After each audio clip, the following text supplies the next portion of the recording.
So tonight we are heading into our possibly last study in evangelism. And if you haven't been here or have missed some things, everything's on the podcast. I would highly recommend it. It is a cumulative thing. This is really the last and really least important thing, but hopefully it will be a helpful tool for you to have available.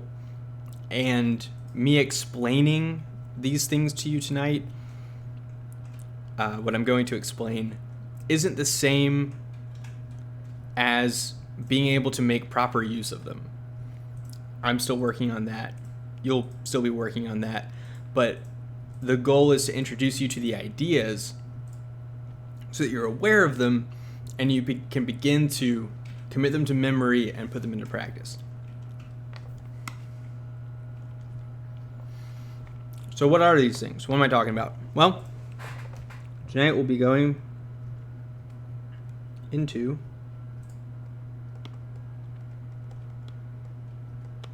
principles of wordly warfare. There's a not often enough repeated quote of Martin Luther in which he said, I'm paraphrasing at this point as well, if heretics should be fought with words and not with burnings. So, at that point in history, it was pretty well known, if you get accused of heresy and the accusation goes through, you're heading to get burned at the stake. And Luther said, look, if you can't fight them with words and you have to fight them with burnings, then maybe they have a point. If you can't refute them with words. And that's, in that he was laying into something that we don't have time or space at the moment to go into, but it's essential to the way that God has established warfare between the principles of warfare that the church is to abide by in our war against the world, the flesh, and the devil. That we fight with words, not with swords. And our sword is God's word. So, to extend the metaphor, I guess, we do fight with a sword. And that's the word of God. And as such, we should put a proper emphasis on having a mastery of words. In the book of James, which I think you guys might be about to get to this section, or maybe you've already been through this section with Justin's study, where he talks about if anyone's able to master his tongue, then he can control his whole body. That this tongue is a powerful weapon. It can be used to destroy, it can be used to build. It's not so powerful as in the Word of Faith heretical movement in which they think they can speak things into existence the way God can. But we do reflect God in a sense in which God has established words to be the primary and principal means of warfare for the church. We don't make Christians with swords at gunpoint. It's not how we do it. The gospel, as we've been talking about, is the power of God for salvation to all who believe. And the gospel is a message communicated in words. So I have already, it would have been a study within this, but I've already recorded it. It exists. You can go look it up. Maybe Justin can dig it up for us while we're sitting here. And if you hit ! Speech, I think, command in the server, there's this big litany of things on Christian speech. And I've recorded two 20-minute explanations of those that exist. I didn't do them as a formal study. Yep, there they are. Right there. what I'm going over tonight is supplementary to that. It's more stuff. That list there is not exhaustive. The list I'm going to provide tonight is primarily geared toward conflict with another person in word form. So those are the primary things. You need those first. And I say that because what can happen if you take some of the things I'm going to teach you tonight, you can turn yourself into a total jerk. Let me explain what I did. When I took my first critical thinking class in college and learned what a logical fallacy was, I went home to my parents' house and broke the fifth commandment up, down, left, right, and center, and kept pointing out logical fallacies my mother was committing whenever she would read articles on the internet and, just take them at face value and believe that they were true. And I would be like, that's a logical fallacy, Mom. And no, don't do that. And so I've intentionally gone on my way to not, for the most part, except for when I think it's particularly helpful, use technical terminology in these principles or philosophical terminology. Because really all philosophy and all logic bends the knee to Christ. Any of it that is true comes from him. He is the Word. He is the Logos. He's a source of truth and meaning and rationality.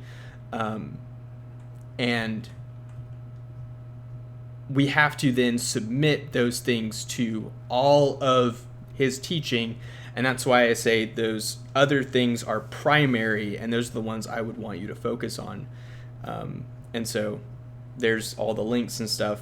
Justin has helpfully provided those in Bible study chat there. I would recommend taking a look at those. However, as we've been going through the evangelism series, you've seen some of you have engaged with me where I've pretended to be a various kinds of foolishness and portrayed that in various characters. And we've exchanged words, and we've gone to battle with one another, mock battle, sparring, so to speak. And what I wanted to do was to help you on a rhetorical level in those kinds of encounters by providing I'm not going to provide a long list of biblical texts for most of these, though I think they can be derived either explicitly from certain places in the Bible or implicitly by virtue of, again, all logic, if true, is submitted to Christ and comes from him. And with that, I wanted to start us with a biblical text. Proverbs 9:10, the fear of Yahweh, the fear of the Lord, is the beginning of wisdom, and the knowledge of the Holy One is insight. Proverbs 9:10.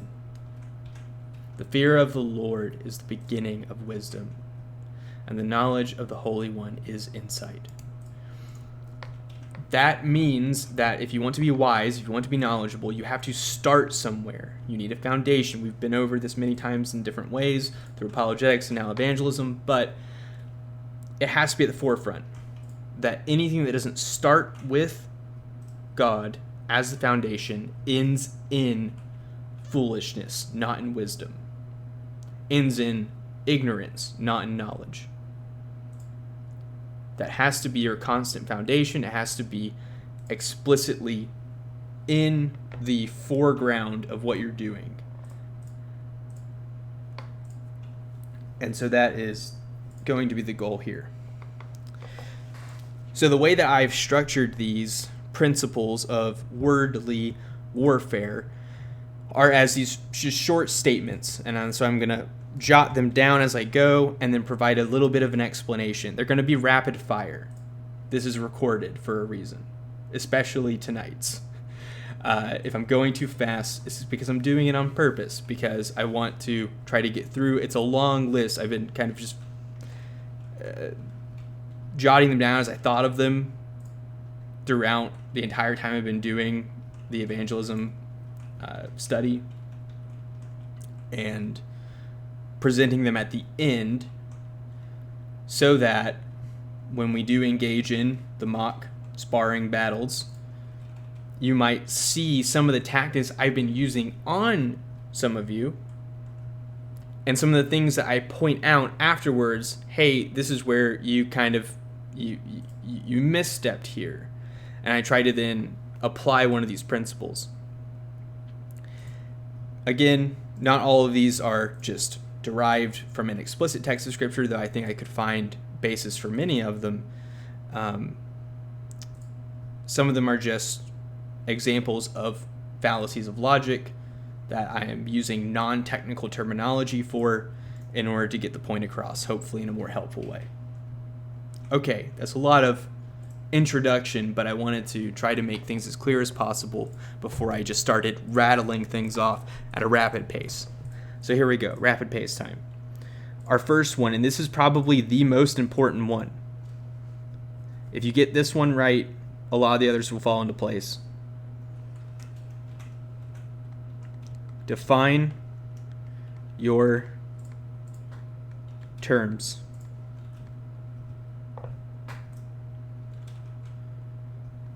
Define your terms. Define your terms. I say it 3 times because I want you to hear it. Define your terms. And a 4th. The reason that you must do this is you will speak past each other if you don't. For example, if I am talking to a Mormon missionary, we are both going to use the word God. We mean radically different things by that word. If I do not define that word at the beginning of the conversation,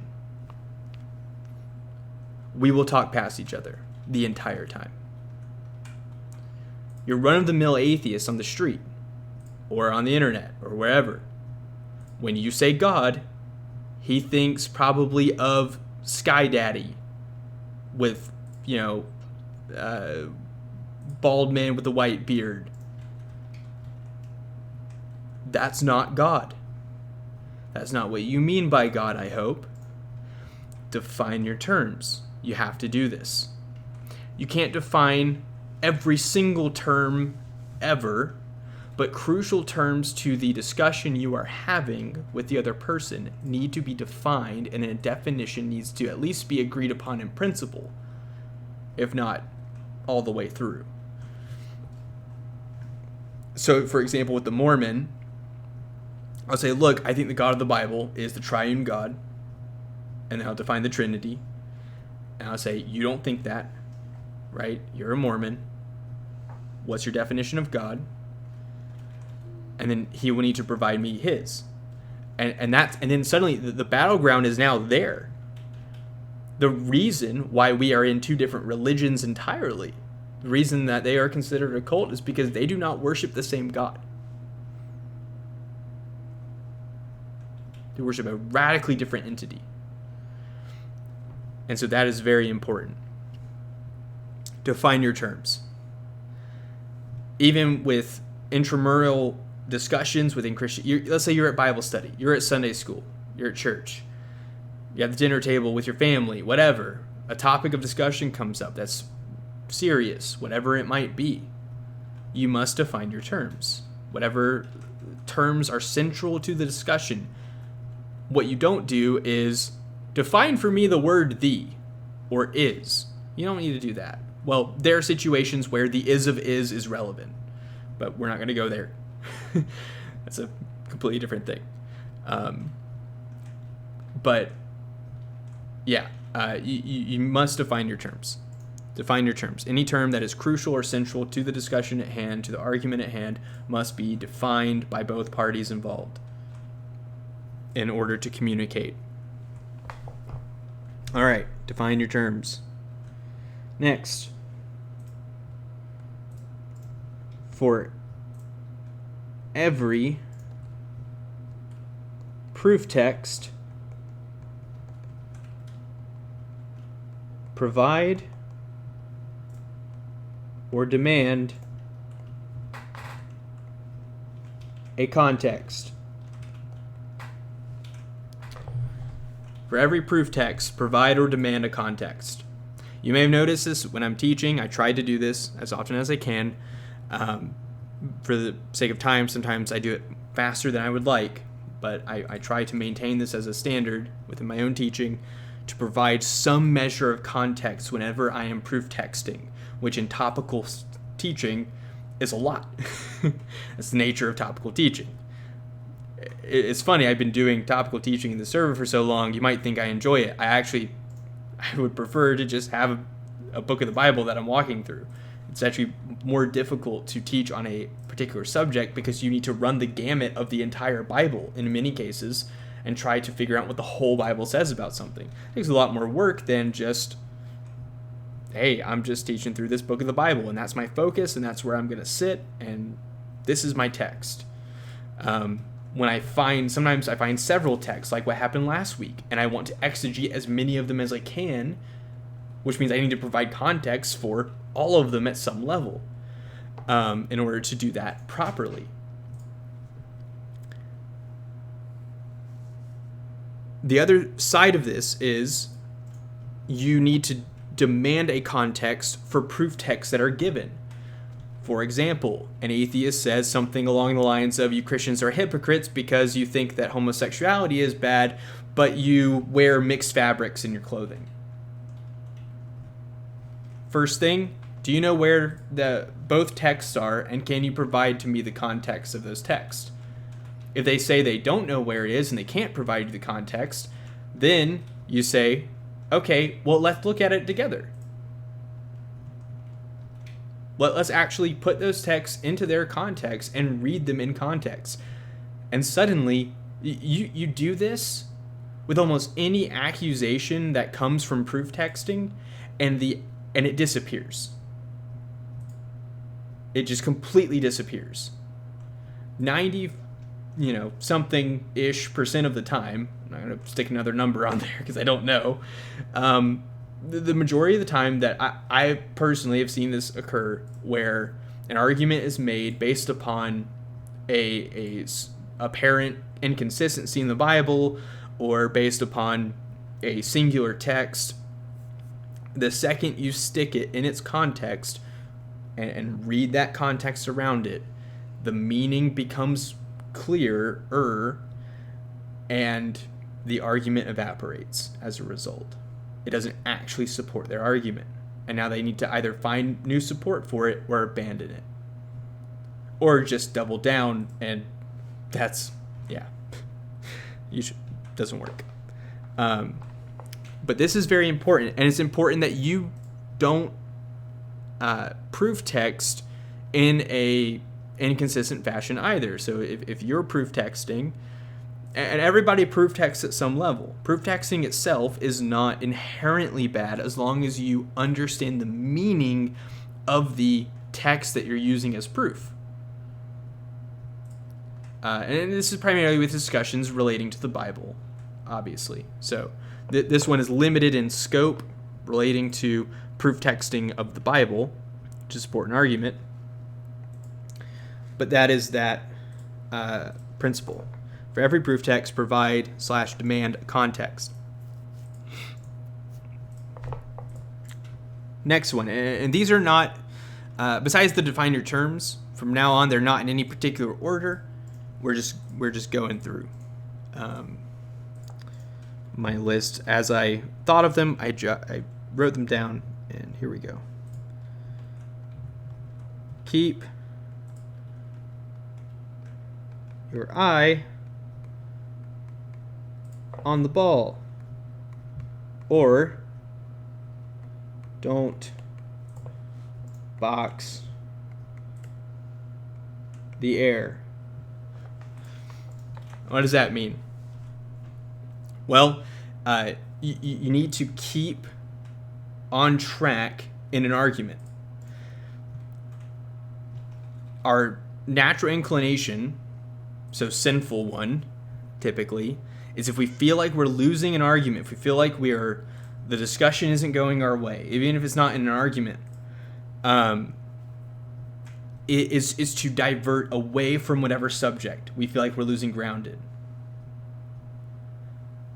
The key to having things to keep keeping the argument rolling in the direction that it needs to be going is to keep the main point central to the discussion. You've seen this happen. I've done this to some of you in pretending to be, the crazy person on the other end. And I say crazy person quite literally. The people I've portrayed are pretty unhinged in many cases, not all cases. But what I've done there is shown you how dangerous it can be to let someone derail the whole entire discussion. So if you don't keep your eye on the ball, if you don't, if you are inclined to boxing at the air, to fighting ghosts rather than punching at your target, then you will allow those kinds of distractions and diversions to carry the discussion away, and then 30 minutes later you're like, what were we even talking about initially? And it's very easy for this to happen. Now, there is a natural progression to arguments where you will need to move through several subjects in many cases. But you have to remember where you came from and where you're going. What trajectory is the discussion going in? So don't let diversions, distractions, things like that take you off course. All right, next one. Don't sweat the ad homs. This is one of the few where I've used a technical term to introduce you to it.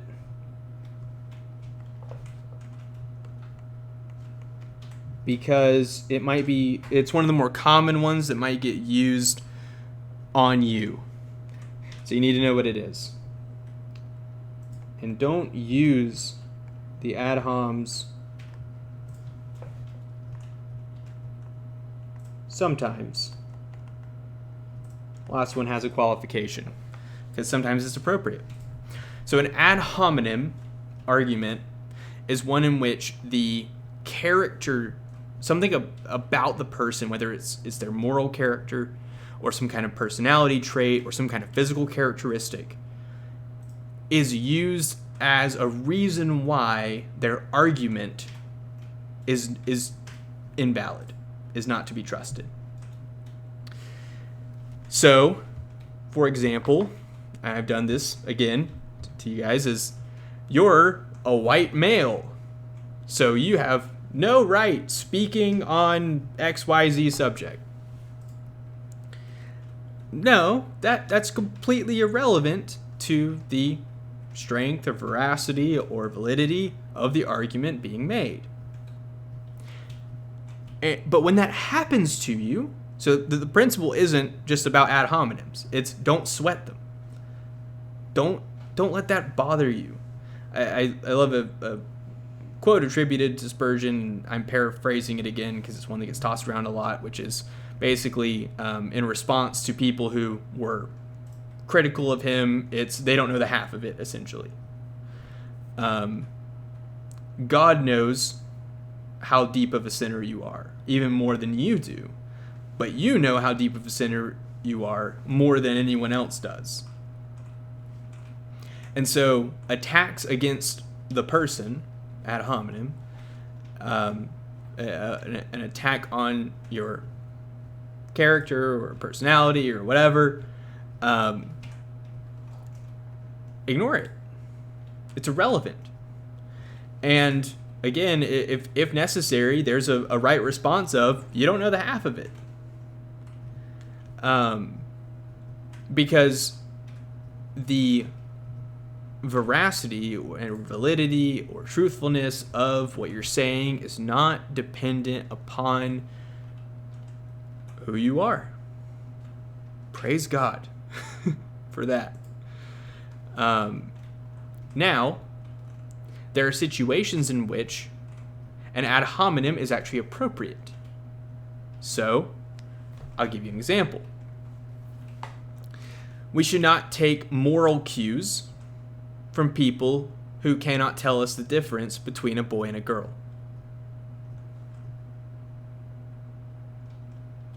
That's an ad hominem.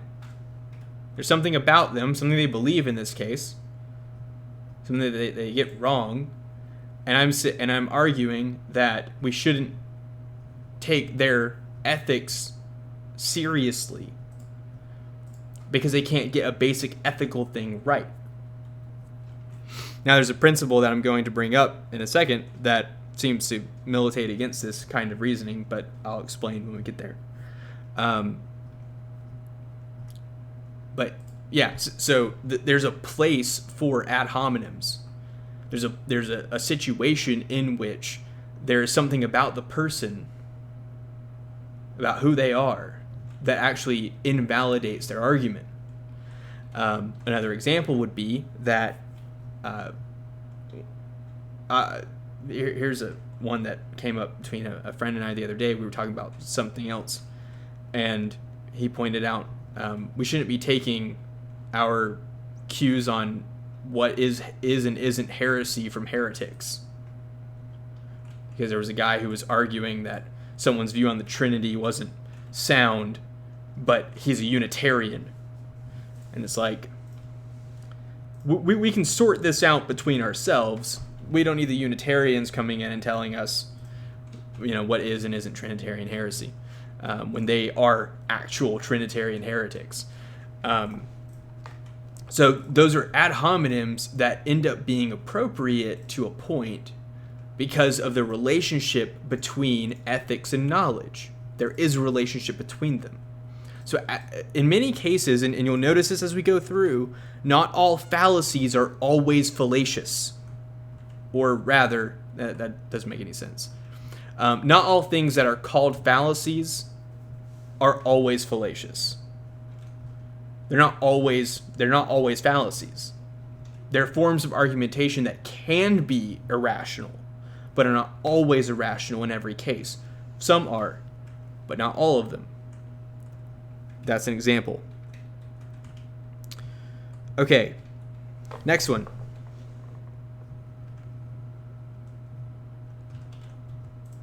Correlation does not equal causation. This is very important. This one is very important because people reason in as if correlation does equal causation all the time.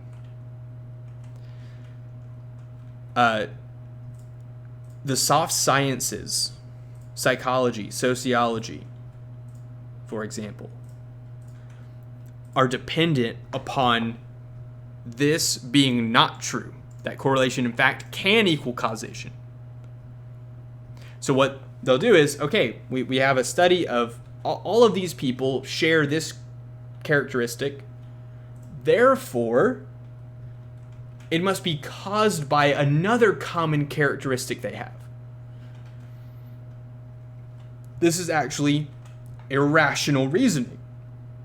But there are entire sciences dependent upon it. So, here's a silly example of correlation equaling causation if someone's reasoning this way. Let's say that every single time that it rains, I see a bird fly in front of my window. And it happens consistently. So I reason that rain causes this bird to fly in front of my window. That's actually not a rational line of reasoning. There could be any other number of causes as to why that bird flies in front of my window. I could also be heavily biased and not looking out my window when it's not raining. That bird can fly by every day. And I just miss it. Even if I always see that bird fly by my window only on rainy days, and I look out the window at the same time on every day, no matter what, it still is not a sufficient causal link, because I don't know that the rain itself is the cause. The rain could make something else happen that then causes the bird to fly by my window. There's so many other possible explanations for why this is happening. And me linking the two things together does not establish them as causal. I'm correlating them, but it doesn't establish causation between them. And if you cannot establish a direct causal link between two things, it is mere correlation. And you cannot argue for a causal link on the basis of mere correlation. So, we'll give a different kind of, maybe a more real-world example. Let's say there are a number of churches in a town that believe homosexuality is wrong. And that last year there were 5 suicides by people who identified as homosexual. And then I reason, well, those churches, by teaching what they teach, caused those people to kill themselves. No, that doesn't mean that at all. It doesn't mean that at all. I'm correlating those two things together and then saying they caused each other. Because let's say that is the case, that the suicide rate of homosexuals is higher in towns that have the majority of the churches teach against homosexuality. Because that might be a statistic that gets thrown out there. Suicide rate of people who identify as homosexuals higher than in places that are gay affirming in the churches.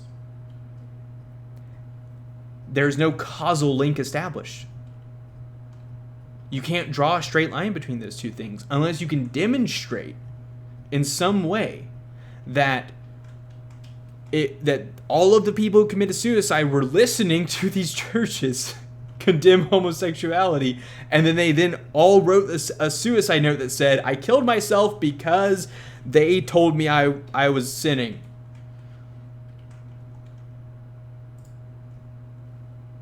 But again, so actual causative links require a lot more proof than correlation can give.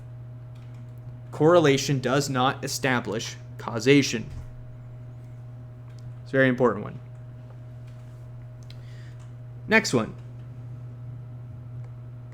Don't abuse history. All right.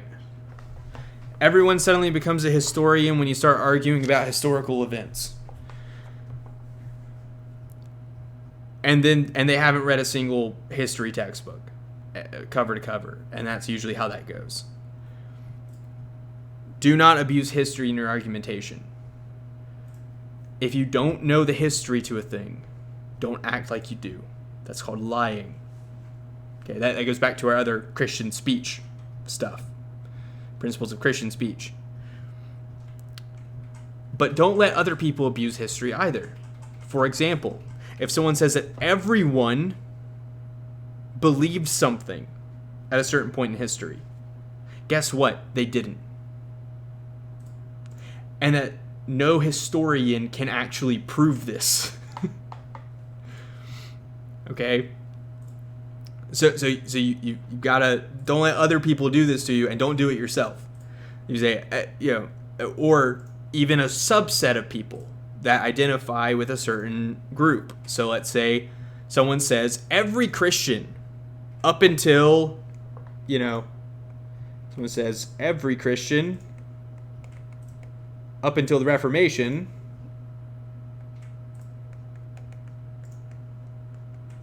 believed, and insert whatever you want. No, they didn't. No, they didn't. Or everyone in the ancient Near East believed blah, blah, blah. No, they didn't. And you can't prove it. Because history cannot bear that kind of burden of proof. You cannot establish from historical evidence universal belief in something, because not everyone's beliefs get transmitted or preserved through history. You might be able to say a lot of people believe something. Even then, that's hard to prove. Because yeah, it's about what people's beliefs getting preserved. Who's the people who have their beliefs getting preserved through history might not be representative of a majority. It might not be. So until you have actual historians in history cataloging things, and then they have to be reliable as well, until you have them actually recording, like, yeah, I've done research into this, and I've asked people, I've polled people on what they believe and think about this, and it seems like a lot of people believe this thing, who say that they are a Christian or say that they are not, or whatever. Until you have that kind of historical study happening, demonstrating that historically is nigh on impossible. Now, what you can demonstrate is, here is a representative sample of Christian belief in the 2nd century from writings that we have. And we can infer that this was mainstream, that churches believe this because these are coming from people who led these churches and taught these things in those churches and didn't get kicked out and didn't, whatever. You can do something like that. But that requires you to have read primary sources, to actually be familiar with the thing that you're talking about. But if someone just rattles off, every person believed this, no, they didn't. Don't abuse history. All right. We are on 2, 3, 4, 5, 6. Principle 6 of probably over 30. So this is going to go into next week, but I'm going to keep going for a little bit here and try to get through some more. Took a little bit longer than I thought, and I've been jotting things down for a few weeks. So there we go. So we need to do this. There we go. Pop. And pop. And there we go. Yes, all of the principles are going to be on the test, Justin, and you're the only one that has to take it. All right, next one. Most scholars agree, or even worse, all scholars agree. This one is very annoying to me as someone who has actual, degrees from places in which I was forced to read scholarship. No, they don't. Scholars are some of the most disagreeable people with each other that you can find. Finding unanimity among them is very rare and usually requires selective bias. What you count as a genuine scholar is someone who already agrees with the position you're trying to put forth. And you're discounting as genuine scholarship people who might disagree, even though they are actual scholars in that field by any, general usage of the term scholar. But there's a deeper problem with this. Just because most scholars agree on something doesn't make it true. All of them could be wrong. Even if all of them agreed, they could all be wrong. They could be using a bad methodology. That's, the agreed upon method within scholarship. There are so many reasons as to why they could be wrong. Their arguments could all just agree to the standard argument that one of them made, and they all signed off on it, and it's a bad argument. So whenever someone pulls this line, and Christians do this, by the way, Christian apologists do this more than anyone else, which is what drives me crazy. They'll say something like, most New Testament scholars agree on blah, blah, blah, blah, whatever point they're trying to make against the atheist.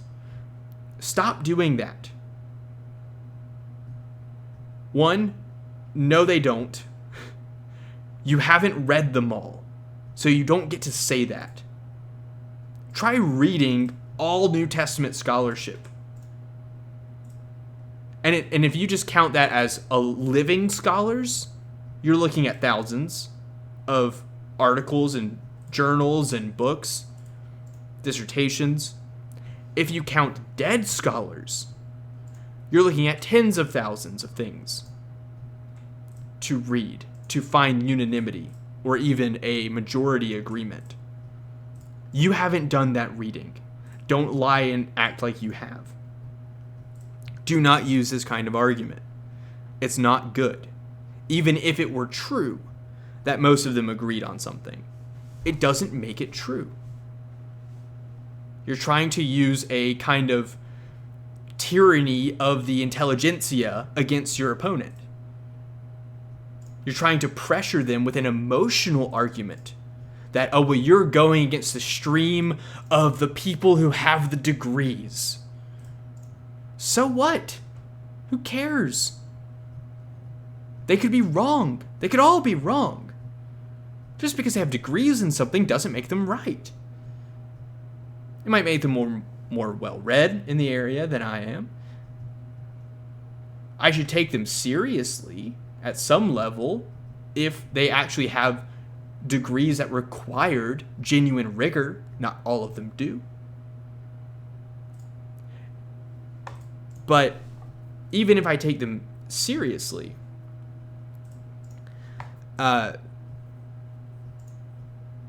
it doesn't mean that they're right. And it doesn't mean that you should use this kind of argumentation either. You shouldn't. Justin, I'm going to answer this question actually right now because it's a good question. Are we able to cite historical church positions throughout history? As arguments for the truth of it, I would not use it as a primary argument, but a supplementary one. And I would use their specific exegesis of the text to say, hey, look, I'm not alone in how I'm handling this text. There are other people who handle this text in the same way. That's a supportive there's agreement between me and this other person who I respect and think that they have sound methods of interpretation and things like that. And we've come to the same conclusion here. It doesn't make you right, but it can be and you shouldn't present it in such a way as you're going against the historical church position. You're going against the tradition. You're going against the tradition by believing this. You don't make it about that. You go, hey, this has, I'm not alone out here in handling this text this way or coming to this conclusion. I'm not coming up with something new. But just because other people have come to the same conclusion doesn't make it true. If that's how we reasoned, then there would be all kinds of things that we would consider true on that basis that just aren't. So, there's that.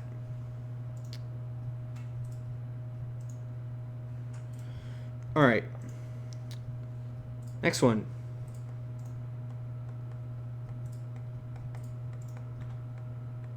Don't get trampled.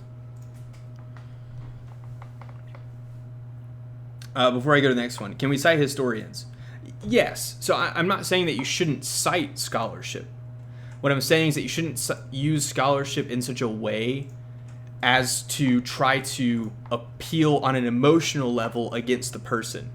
So it's, hey, you're going against the scholars here. You should really, like, all the scholars are against you here, and that makes you wrong. No, you can say, hey, these guys have expertise in this field.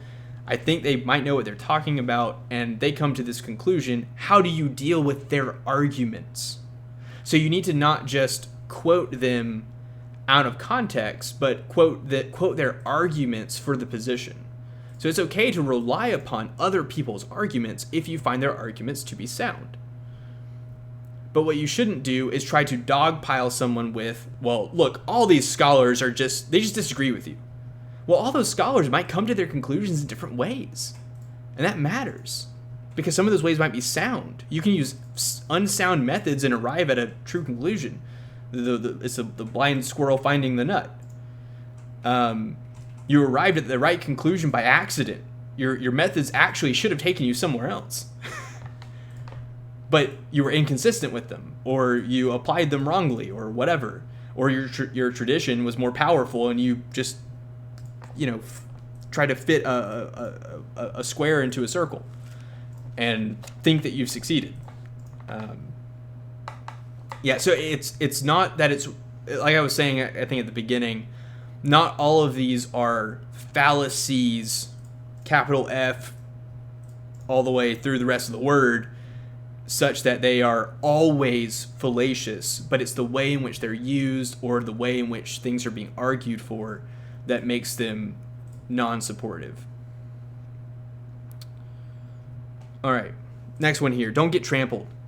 This was, again, something that I did to you guys here and there when we did the sparring matches, where I would just start throwing out all kinds of stuff at you and just trying to run you over by throwing out 5 or 6 different arguments that are not even connected to each other and just saying them really fast and just and you probably only heard the last thing that I said or the first thing that I said, and you latch onto that and you grabbed onto it, even though that's not even we weren't talking about any of those things. I just threw them all out there.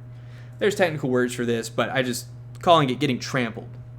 Don't let that happen. Just say, hey, let's back all that up. Let's deal with these one at a time, shall we? And deal with them one at a time and try to slow things down. All right. Next one is, you can be wrong about a lot of stuff, but right about X. So just X thing. So, and this works the other way as well. You can be right about a lot of stuff and wrong about something. And this is, on the surface, you're like, oh yeah, of course that's true. But people don't understand this in regards to themselves, nor do they understand it in regards to other people. This is how we create heroes, that we slowly adopt all of their positions because we're not thinking about each position they hold as a distinct thing, as a distinct entity. We have heroes in the faith, Bible teachers, preachers that we look up to, theologians, whatever, and we start believing everything they believe. And if we're not self-reflective about the things that we're adopting, that they believe, or that we're not coming to the conclusion based upon their exegesis, but because we like them as a person, no. Not just you can be wrong about a lot of stuff, but right about something, but you will be wrong about a lot of stuff, but you're going to be right about other things. You'll be right about some things and wrong about other things.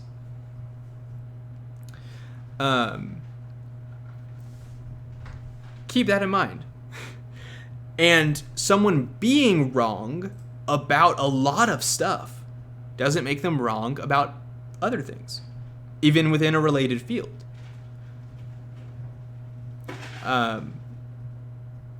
So don't leverage someone's positions that they're wrong on to say, okay, they're wrong about this, and this, and so they can't be right about this thing over here. Now, let me go back to something I said earlier where we shouldn't take advice on the Trinity from Trinitarian heretics.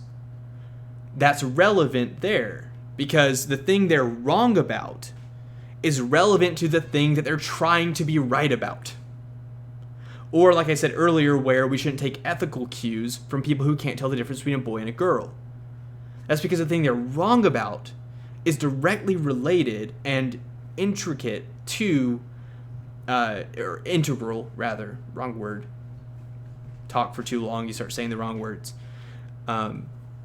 It's directly integrated into the thing that they're trying to be right about. So if they come to a right conclusion, it's not because of their basic assumptions. They're getting there based upon faulty means.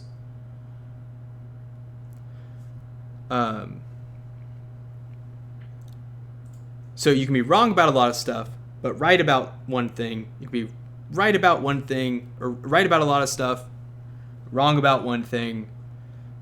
Don't get those things twisted. It's a little twisting my own words up.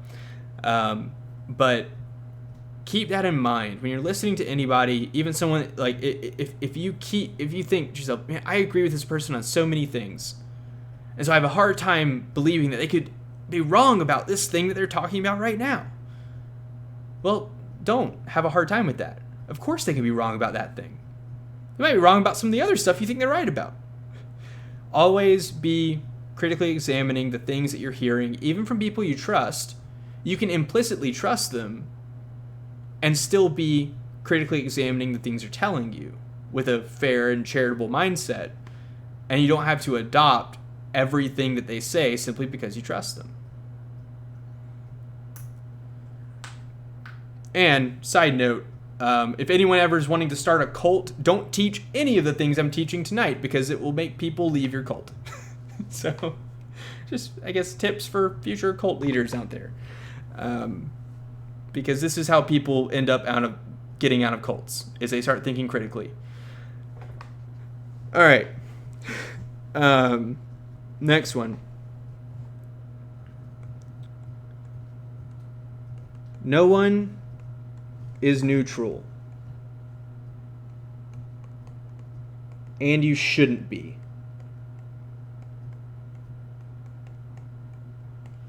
No one is neutral, and you shouldn't be.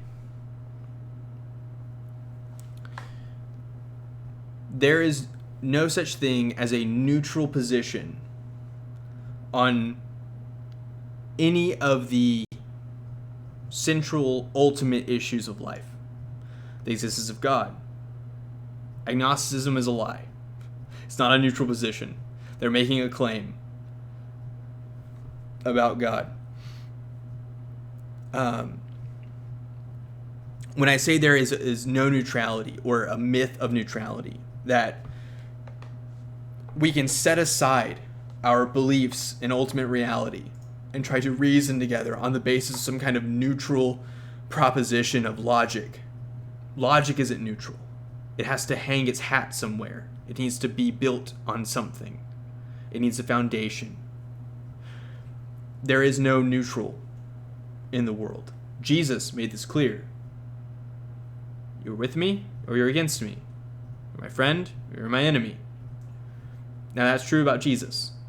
Not true about all of us. So when I say this myth of neutrality, again, I'm talking about ultimate claims of reality. There are plenty of people in the world I am neutral towards because I simply don't know them. So I don't know how I would feel about them because I don't know who they are. So that's not the kind of neutral I'm talking about. What I'm talking about is regarding ultimate claims about the world, ethics, metaphysics, logic, things of that nature, the existence of God.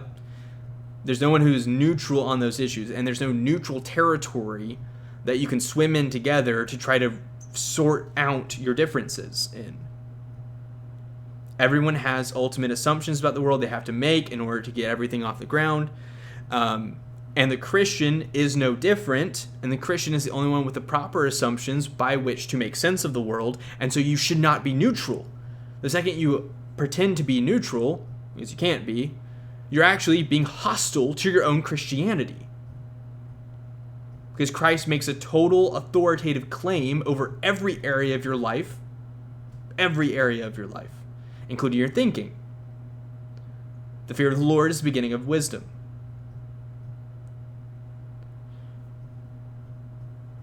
So you can't be wise without God in your purview. Which means that you can't come together and come to some kind of neutral wisdom, some kind of common sense, without God being in the mix of it. And so if that's as basic to reality as wisdom, then it applies elsewhere. So no one is neutral, and you shouldn't be. As a Christian, you must think like a Christian. Whenever you are talking with others, reasoning with others, you cannot adopt a position of neutrality because such a position does not exist in regards to God, who he is, and his claims on the world. Related to this, all arguments are from authority. All arguments are arguments from authority. One of the fallacies that you'll learn if you take a critical thinking class or a logic class is the argument from authority, being fallacious. Just because some authority says something is true doesn't make it true. Which is exactly the case. And every argument, it is exactly the case in every instance except for one. And that's if that authority is infallible. And everyone has an authority they regard as infallible. The question is it infallible? And this is why there is no neutrality. Because every argument at bottom, when you drill down underneath it, is an argument from authority. I'll give you some examples. 2 plus 2 is 4. And the 5-year-old asks you, why? Why? And you go, because it is. And you've suddenly made an argument from authority. Not necessarily your own, though you could be making it that case, but some appeal to objective mathematics. Something outside of you, maybe, or maybe just to yourself. You say, because I said so. You just want them to, don't ask why. It's not a question you ask about math. Math just is. Well, no, math is not just isness. Math is not prime reality. God is. You have to push back beyond math. Why is 2 plus 2 4? Because God designed the world such that 2 plus 2 is always 4. That's why. And since God is an infallible authority, the argument from authority sticks. But if I argue from my own authority, or from some nebulous form of math that I don't know how I know it, and I can't give any kind of account for my counting, I can't tell you how because that's the next question. How do you know? Has math spoken to you? Has math revealed itself to you, explained itself to you? Well, no, I just know that it is. So now you've moved the argument from authority away from objective mathematics to yourself, and you are fallible. You cannot bear the weight of ultimate authority. And that is why there is no neutrality, because every argument is one from authority. And it's either yours, at bottom, it always comes down to either yours or God's. When you strip out all the furnishings and the decorations of the house, you'll see that underneath it, it is either built upon the Word of God or your own word. On solid rock or on sinking sand. Either or. You must choose. all arguments are from authority. The question is not whether,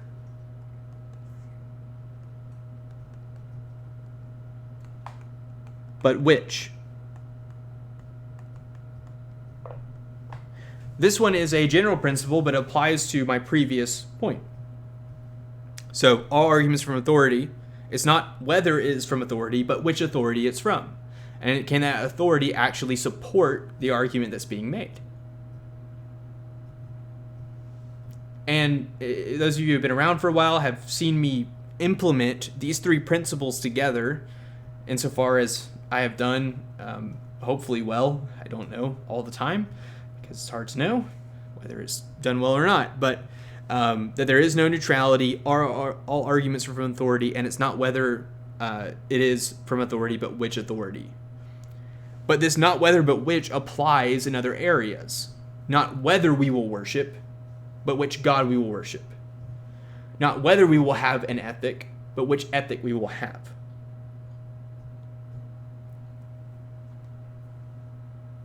Not whether we will make claims to know the world, but what kind of world we claim to know.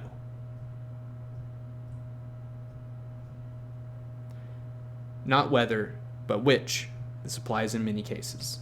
So it's a general principle that helps you kind of weave through the myth of neutrality in some ways, where if people are trying to make that argument, you can say, okay, no, this isn't about whether you have this or not, whether you know this or not, but which thing you're claiming.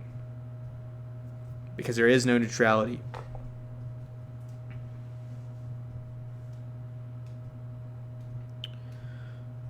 All right. We have more of them. Let me get through. So a lot of these that I have coming up, I will do next week. There's a series of them that start with "Don't get baited," because I've said that many times to some of you who I've thrown out bait and you've taken it when we've done arguments with each other. And there's a lot of them that start with that. So I'm going to finish the ones that don't, and we'll do those next week. We'll do it that way. So let me finish the ones that don't have that in front of it. All right.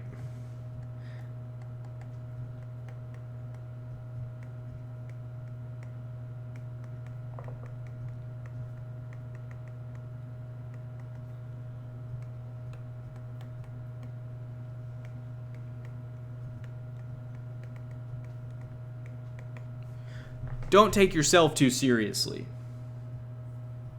Do take God seriously. This is important. And this is a good reminder for myself that you can place yourself at the center of any conversation you have very easily. And you can make it hinge upon you and the words that you've said. And you can do the thing that I often do, where after I have a serious conversation of disagreement with someone, I will replay it in my head over and over and over again. Things that I've said, things that they've said, and I'll try to evaluate it. And some of this evaluation is good, but a lot of times, for me, it devolves into a, man, I really screwed that up. Well, of course I've screwed it up at some level. I'm a sinner. I'm fallible. I do not say all the right words, all the right at the right time or in the right way. Of course, that's going to happen. And so don't take yourself so seriously that you've placed the burden of evangelism on yourself. Don't do that. Because that's not biblical. For one, we talked about this already, that it's God uses means to affect salvation in people's lives. He uses the means of the gospel proclaimed, and he uses crooked sticks to draw straight lines, uses squares to draw triangles all the time. God can do that. You can't. It's kind of the point. It's a miracle every single time someone comes to faith in Christ, because they were dead in trespasses and sins in which they walked. and are by nature children of wrath. So it's a miracle whenever God saves. And it does not depend upon you. So don't take yourself too seriously in evangelism or in conversations or in anything of this matter, but do take God seriously and his word seriously. Which is how you don't take yourself too seriously. Because when, as I was just citing passages of scripture just now, either quoting or paraphrastically, that it is God who effectuates salvation in people, which takes the burden off of you and frees you to actually be useful in these kinds of things and in these kinds of conversations. Don't place the burden of someone else's salvation on your own shoulders because you can't bear it. And it's a kind of pride or some kind of weird attempt at ascension to deity that you ought not do. Stop it. Take God at his word and take him and his word seriously, but don't take yourself too seriously. All right. New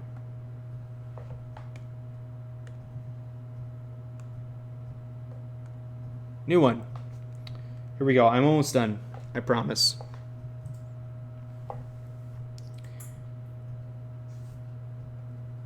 Not all slopes are slippery. Not all slopes are slippery. So if someone says, it's a slippery slope, what they mean is that you're saying that something way over here at point A is going to somehow always devolve into something over here at point Z. So, for instance, if you say, hey, if we, I'll use a stupid example just to get the point across. Let's say you're in a good old Southern Baptist church and the argument is about the color of the carpet. And someone says, if we change the color of the carpet from red to green, then the liberals will take over.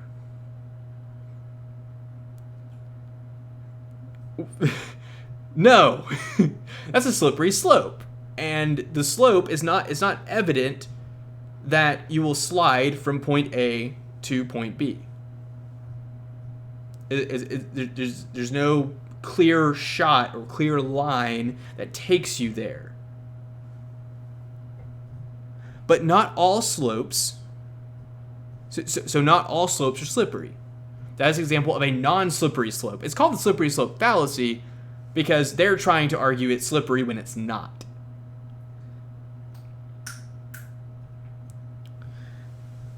Not all slopes are slippery. Some slopes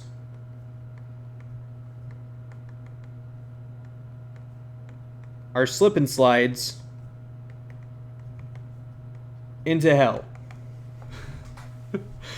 It's usually basically one or the other in most kinds of encounters you have. You got a pretty obviously this slope is not slippery. The color of the carpet doesn't take you all the way into the libs taking over your church. On the other side of it, some slopes are very slippery, and they slip and slide you all the way down into depravity. We have a great example of this with the way in which the homosexuality issue progressed within the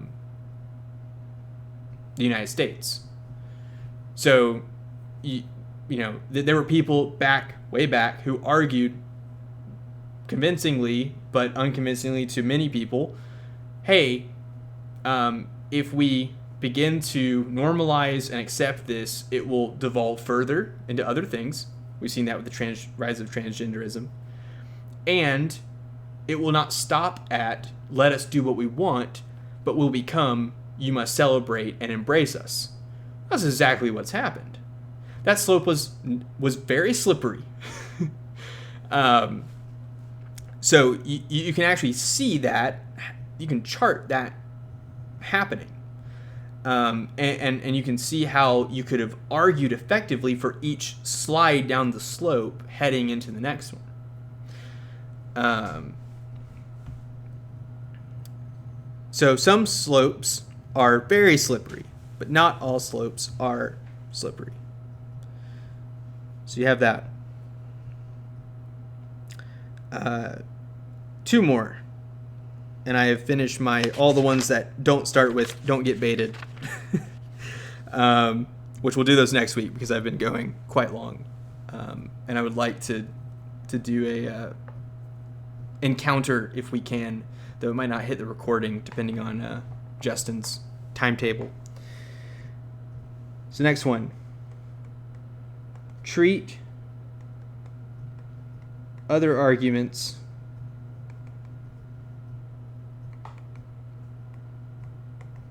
the way you want yours treated.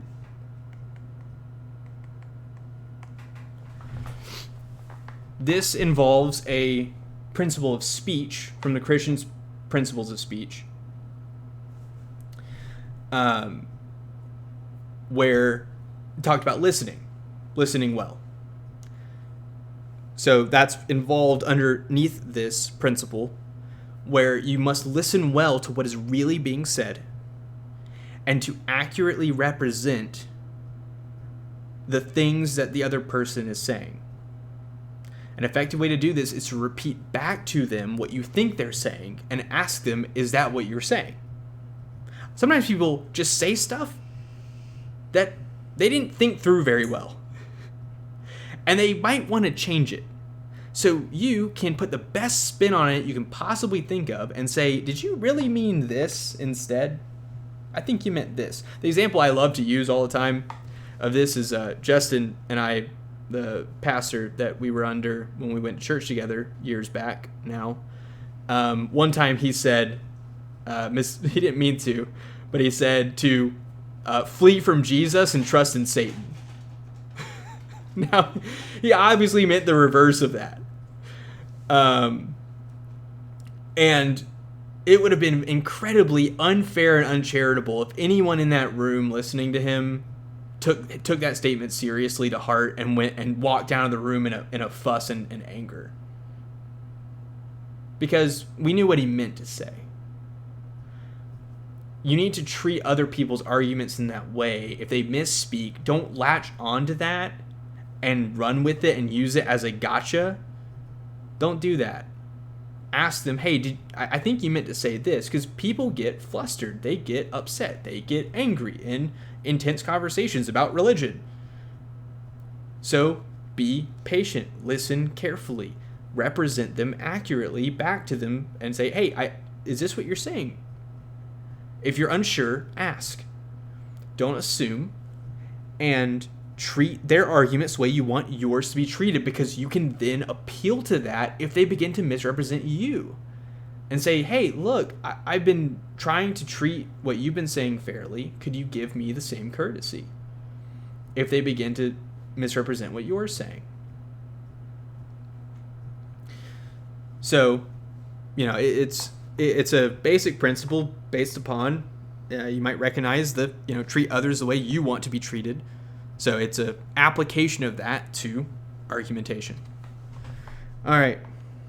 Here's our last one here.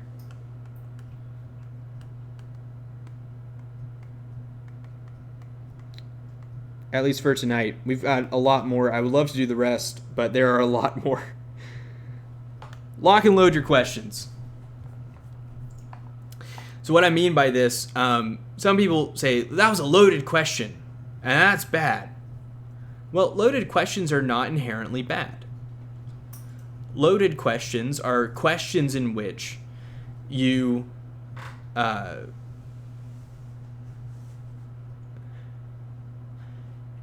in which you basically ask a question that is based upon things they have said previously.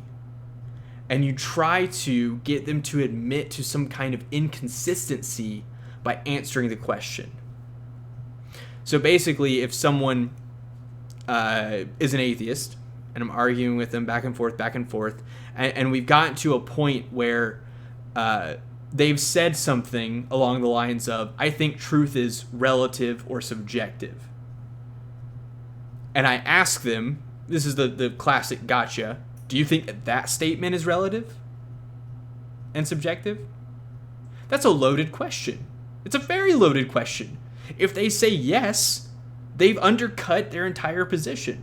Of course it's a loaded question. Loaded questions are not always bad. They're bad if included in it is a misrepresentation of what they've said, which is usually what happens. Is that there's an assumption within the question of something that you haven't said or don't believe. Load your questions with things they've said, things that they've agreed to already. Don't load it with things they haven't said or things that you've assumed about what they believe based upon other things they've said. Lock and load your questions properly, and use those kinds of questions to effectively move the conversation forward. It's okay to use loaded questions, but you've got to load them with the right ammunition. All right. And that is it for our Principles of Worldly Warfare Part 1, because I had a lot of these, and yeah. We'll do Part 2 next week. Let me wrap up the video recording on my end, because if Justin's hard drive is screaming, mine's screaming more because I've been recording the drawing part on the board for future use. So let me stop that here, which it is over now.